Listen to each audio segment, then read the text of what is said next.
السلام علیکم ورحمۃ اللہ وبرکاتہ۔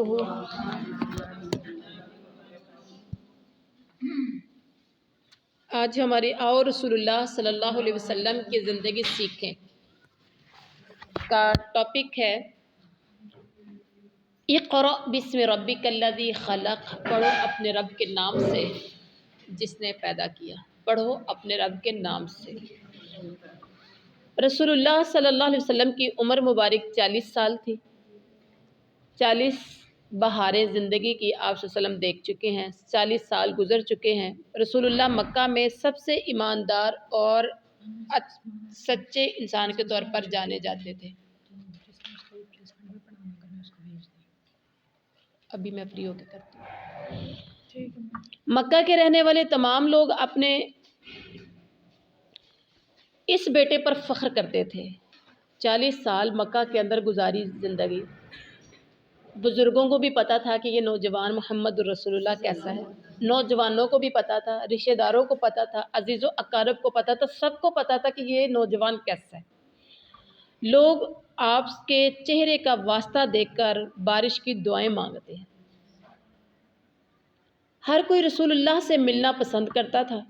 مکہ کے لوگ رسول اللہ کی عقل مندی کو مانتے تھے کہ یہ بہت عقل مند شخص ہے۔ پیچھے آپ نے ایک وہ واقعہ پڑھا تھا، کون سا؟ جب حجر اسود کو رکھا گیا تھا، ہمیں اس کا فیصلہ منظور ہے۔ تو حسب و نسب باپ دادا بھی اعلیٰ، تجارت میں محمد صلی اللہ علیہ وسلم کا ایک اپنا نام، عرب کا بڑے سے بڑا سردار ان کی اعلیٰ خوبیوں کو مانتا تھا۔ مکہ میں رسول اللہ صلی اللہ علیہ وسلم سے زیادہ محبتیں سمیٹنے والا کوئی نہیں تھا۔ واحد یہ شخص تھا جو سب کی محبتیں سمیٹ رہا تھا، ہر ایک کی آنکھ کا تارا بنا ہوا تھا۔ رسول اللہ صلی اللہ علیہ وسلم بہت خوبصورت گفتگو بھی کرتے تھے۔ شکل و صورت کے خوب آپ نے پڑھے، پہلے سن لیا کہ کتنے خوبصورت، صورت کے بھی اعلیٰ تھے، سیرت کے بھی اعلیٰ تھے، حسب و نسب کے اعلیٰ تھے، ہر لحاظ سے جب بات کرتے تھے تو ایسے جیسے منہ سے پھول گرتے ہوں۔ سبحان اللہ۔ رسول اللہ کے اخلاق بہت اچھے تھے۔ ہمسایوں کا خیال رسول اللہ سے بڑھ کر کوئی نہیں رکھتا تھا۔ رسول اللہ صلی اللہ علیہ وسلم ہمیشہ سچ بولتے تھے۔ سب سے بڑھ کر نیکی اور سخاوت کرنے والے شخص تھے۔ وعدہ کی پابندی کرتے تھے۔ رسول اللہ کمزور اور بوڑھے لوگوں کی مدد کرتے تھے، بیماروں کا خاص خیال رکھتے تھے، مہمانوں کی عزت کیا کرتے تھے اور ان کا خوب خیال کرتے تھے، ان کی خوب خاطر عزت و احترام کرتے تھے۔ کوئی مشکل میں ہو تو اس کی مدد ضرور کرتے تھے۔ یعنی آپ صلی اللہ علیہ وسلم کی ساری زندگی اس طرح سے گزری۔ 40 سال ہر چھوٹے بڑے کا خیال رکھتے، ہر دکھی اور پریشان کا خیال رکھتے۔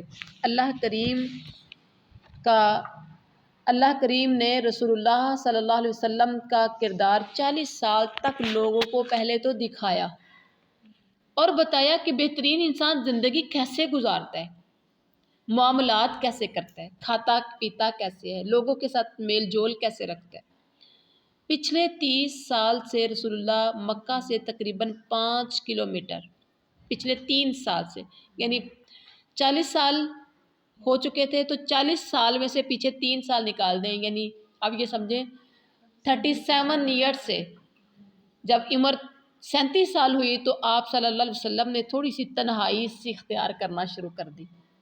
تقریباً مکہ سے 5 کلومیٹر دور مشرق کی طرف ایک بہت اونچا پہاڑ تھا جس کی غار تھی، غار ہیرا۔ وہاں چلے جاتے اور غور و فکر کرتے رہتے۔ رسول اللہ صلی اللہ علیہ وسلم کئی راتیں اسی غار میں گزارتے۔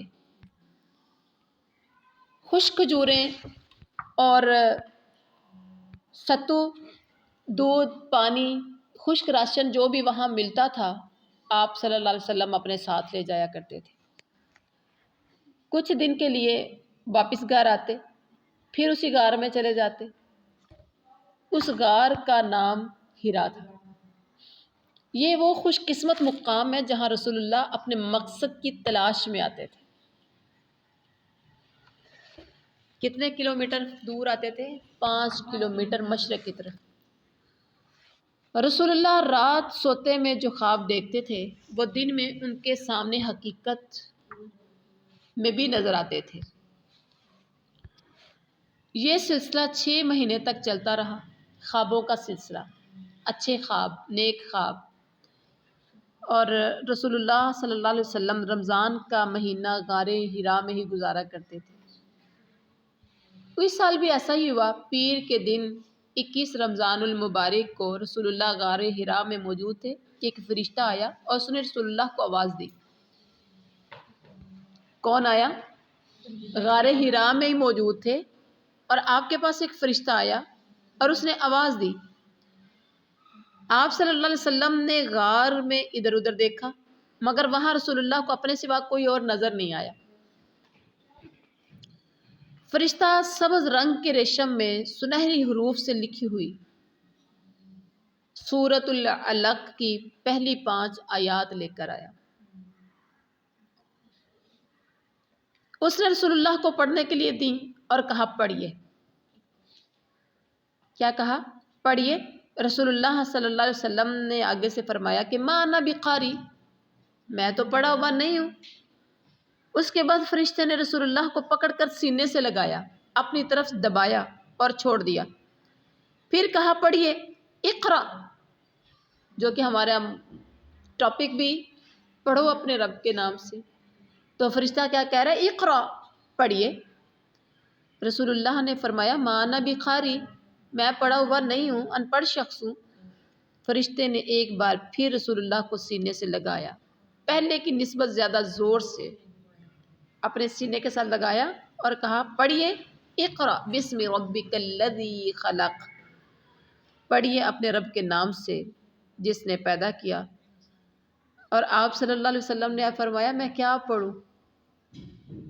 فرشتہ بولا اقرا بسم ربک الذی خلق خلق الانسان من علق اقرا وربک الاکرم الذی علم بالقلم علم الانسان ما لم یعلم۔ یہ 5 آیات یہ پڑھیے۔ آپ صلی اللہ علیہ وسلم یعنی فرشتہ پڑھتا گیا، یعنی پڑھاتا گیا اور آپ صلی اللہ علیہ وسلم پڑھتے گئے۔ اب ان آیات کا ترجمہ بڑا خوبصورت ہے۔ اپنے رب کے نام کے ساتھ پڑھیے جس نے پیدا کیا ہے۔ اس نے انسان کو جمے ہوئے خون سے بنایا ہے، انسان کو جمے ہوئے خون سے بنایا۔ پڑھیے آپ کا رب تو بڑا ہی کریم ہے جس نے قلم کے ذریعے علم عطا کیا، انسان کو وہ کچھ سکھایا جو وہ نہیں جانتا تھا۔ رسول اللہ صلی اللہ علیہ وسلم نے فرشتے کے ساتھ ان آیات کی تلاوت کی۔ یہ پہلا پیغام تھا جو رسول اللہ صلی اللہ علیہ وسلم کو اللہ کی طرف سے ملا۔ اللہ کے کلام کا اثر ہے کہ رسول اللہ نے گھبراہٹ محسوس کی۔ رسول اللہ کے دل کو اللہ کے کلام کے لیے تیار کیا جا رہا تھا۔ اس کے باوجود اللہ کے کلام کی ہیبت اپنی جگہ موجود ہے۔ رسول اللہ غار حرا سے نکل کر اب اپنے گھر کی طرف چل پڑے۔ سیدہ خدیجہ بیان کرتی ہیں رسول اللہ صلی اللہ علیہ وسلم گھر پہنچے تو آپ کا رنگ زرد پڑا ہوا تھا، آپ بہت تھکے ہوئے نظر آ رہے تھے۔ رسول اللہ دیوار کا سہارا لے کر چھوٹے چھوٹے قدموں سے میری طرف آئے۔ میں نے رسول اللہ کو اس حال میں دیکھا تو آگے بڑھ کر آپ کا ہاتھ پکڑ لیا اور پوچھا آپ کے ساتھ کیا واقعہ ہوا ہے؟ آپ اتنے تھکے کیوں ہوئے ہیں؟ آج کی بیوی ہوتی تو کیا کہتی؟ تھوڑا سا جائزہ لے لیں، کیا کہتی؟ اور جایا کرو تھے، کئی دن یہاں سے گھر سے نکل جاتے ہو، پیچھے کا کوئی خبر نہیں ہے، اچھا ہوا آپ کے ساتھ ایسا ہی ہونا تھا، ویسے آپ نے بھی واپس نہیں آنا تھا، چلو آج سے گھر تو بیٹھو گے نا۔ لیکن وہ کیا کہتی ہیں، آگے بڑھ کر ہاتھ پکڑا اور پوچھا آپ کے ساتھ ہوا کیا ہے؟ آپ اتنے تھکے ہوئے کیوں ہیں؟ رسول اللہ صلی اللہ علیہ وسلم فرمانے لگے کہ زملونی زملونی، مجھے چادر اڑا دو، مجھے چادر اڑا دو۔ میں نے رسول اللہ صلی اللہ علیہ وسلم کے جسم پر چادر اڑا دی رسول اللہ کی طبیعت اللہ کے کلام کی وجہ سے بے قرار تھی۔ فرشتے کو غار حرا میں دیکھنا اور اللہ کا پیغام وصول کرنا آسان بات نہ تھی۔ جب رسول اللہ نے سکون محسوس کیا تو مجھے پورا واقعہ سنایا اور کہا غار میں مجھے کوئی نظر آیا ہے، غار میں مجھے کوئی نظر آیا ہے۔ جب وہ چلا گیا تو میری ٹانگیں کانپنے لگی، میرے لیے کھڑا ہونا مشکل تھا۔ میں زمین پر بیٹھ گیا اور کچھ دیر بعد پھر کھڑا ہوا، کئی بار کھڑا ہوتا تھا، کئی بار بیٹھتا تھا۔ میں غار سے باہر آیا اور گھر کی طرف چل پڑا۔ میرے کندھوں میں ابھی بھی تکلیف ہے۔ میں نے ابھی گھر کا آدھا راستہ طے کیا تھا کہ مجھے آواز سنائی دی، محمد آپ اللہ کے رسول ہیں اور میں جبریل ہوں۔ آپ اللہ کے رسول ہیں اور میں جبریل ہوں۔ یہ آواز آسمان سے آ رہی تھی۔ میں نے اوپر دیکھا تو ایک شخص جس کے رخسار انسانوں کی طرح تھے آسمان کی وسطوں میں کھڑا ہے۔ میں نے کچھ دیر کھڑا اسے دیکھتا رہا، مجھ میں جلنے کی ہمت نہیں تھی۔ میں نے جب بھی نظر اٹھا کر آسمان کی طرف دیکھا اور وہ موجود تھا۔ میں نے جس طرف بھی دیکھا مجھے وہ نظر آیا۔ میری تھکن اور بڑھ گئی، میں بہت مشکل سے گھر پہنچا۔ تاریخ کی کتابوں میں مختلف اس طرح کے واقعات ہیں۔ میں اپنے لیے ڈر محسوس کرتا ہوں، مجھے ڈر لگ رہا ہے۔ خدیجہ بیوی سے کہہ رہے ہیں مجھے ڈر لگ رہا ہے۔ حضرت خدیجہ فرماتی ہیں آپ اپنے لیے کوئی ڈر کہنے لگی کہ آپ اپنے لیے ڈر محسوس نہ کریں۔ اب دیکھیے 40 سال کی عمر سب کے سامنے گزاری ہے، کیسی تھی وہ زندگی، بچپن کیسا، جوانی کیسی، اب بچوں کے باپ بن چکے ہیں تو یہ زندگی کیسی۔ 40 سال تک تو بندے کو بہت اچھی طرح ایک دوسرے سے بندہ واقف ہو جاتا ہے، اور بیوی تو بہت ہی اچھی واقف، 15 سال تو بیوی کو ہو گئے، 25 سال کی عمر میں شادی ہوئی تھی۔ اب بیوی کو سمجھ تھی کہ یہ بندہ کیسا ہے، یہ شخص کیسا ہے، یہ بولتا کیا ہے، یہ کام کیسے کرتا ہے، یہ اس کے لوگوں کے ساتھ معاملات کیسے ہیں۔ تو بیوی ہی کہتی ہیں آپ اپنے لیے کوئی ڈر محسوس نہ کریں، اللہ کریم آپ کو کبھی بھی لیٹ ڈاؤن نہیں کرے گا، آپ کو کبھی رسوا نہیں کرے گا، آپ کو کبھی ذلیل نہیں کرے گا، کیونکہ آپ رشتہ داروں کے ساتھ بہترین سلوک کرتے ہیں، اپنے رشتہ داروں کے ساتھ سلوک کرتے ہیں، آپ اور میں بھی کرتے ہیں۔ ہماری دوسرے تعریف کر دیں گے لیکن اپنے رشتہ دار نہیں کریں گے، کیونکہ ہمارا سلوک ہے اپنے رشتہ داروں کے ساتھ اچھا نہیں ہوتا۔ اور حضرت خدیجہ نے سب سے پہلی بات کہی نا، کہنے لگی آپ کے رشتہ داروں کے ساتھ آپ تو بہترین سلوک کرتے ہیں، کمزور لوگوں کا بوجھ اٹھاتے ہیں، غریبوں اور محتاجوں کی مدد کرتے ہیں، مسافروں کے مہمان نوازی کرتے ہیں، اللہ اکبر، کسی پر مصیبت آ جائے تو اس کا ساتھ دیتے ہیں، اپنے کھانے پینے کی چیزیں ایمانداری سے کماتے ہیں، حلال کماتے، ایمانداری کا مطلب حلال طریقے سے کھانے پینے کا سامان خریدتے ہیں اور کماتے ہیں، حلال کمائی کھاتے ہیں، لوگوں کو سیدھا راستہ دکھاتے ہیں، یتیموں کا سہارا بنتے ہیں، بیواؤں کا خیال رکھتے ہیں، سچ بولتے ہیں، دھوکہ فراڈ نہیں کرتے ہیں، اور فراڈ سے امانتوں پر قبضہ بھی نہیں کرتے۔ لوگ آپ کے پاس امانتیں رکھتے ہیں، آپ نے کبھی اس میں خیانت بھی نہیں کی۔ جس انسان میں خوبیاں ہوں اللہ کریم اس کی عزت کی خود حفاظت کرتا ہے۔ آپ بالکل بھی نہ گھبرائیں، اللہ آپ کو کبھی بھی پریشان نہیں کرے گا، آپ کو کوئی نقصان نہیں ہونے والا۔ سیدہ خدیجہ کو رسول اللہ کے ساتھ زندگی گزارتے ہوئے 15 سال گزر چکے ہیں، اور اندازہ بڑا زبردست ہو گیا۔ بنی اسد قبیلے میں ایک بڑے عالم تھے، بنی اسد، یہ حضرت خدیجہ اسد قبیلے سے تھی، تو بنی اسد قبیلہ میں ایک بڑے عالم تھے جنہیں الہامی کتابوں کا پتہ تھا، الہامی کتابیں، آسمانی کتابوں کو پڑھے ہوئے تھے۔ جیسے آج کل کے ہمارے مولوی ہیں، خواب آ جائے تو مولوی جی کے پاس، کوئی مسئلہ پوچھنا ہو تو مولوی جی کے پاس، ایسا ہی ہوتا ہے۔ یہ عیسائی مذہب اختیار کر چکے تھے۔ کون؟ حضرت یہ خدیجہ کے یہ رشتہ دار تھے، ان کا نام ورقہ بن نوفل بن اسد تھا۔ ورقہ بن نوفل بن اسد۔ ورقہ اس وقت بہت بوڑھے ہو چکے تھے اور نابینا بھی تھے۔ اچھا، یہاں پر جب حضرت آپ صلی اللہ علیہ وسلم کے والد عبداللہ کی جب شادی ہونے لگی تھی تو ورقہ بن نوفل کی بہن نے کہا تھا نا کہ مجھ سے شادی کر لو۔ مکہ میں اس وقت ورقہ بن نوفل سے زیادہ الہامی کتابوں کا علم رکھنے والا کوئی اور موجود نہیں تھا۔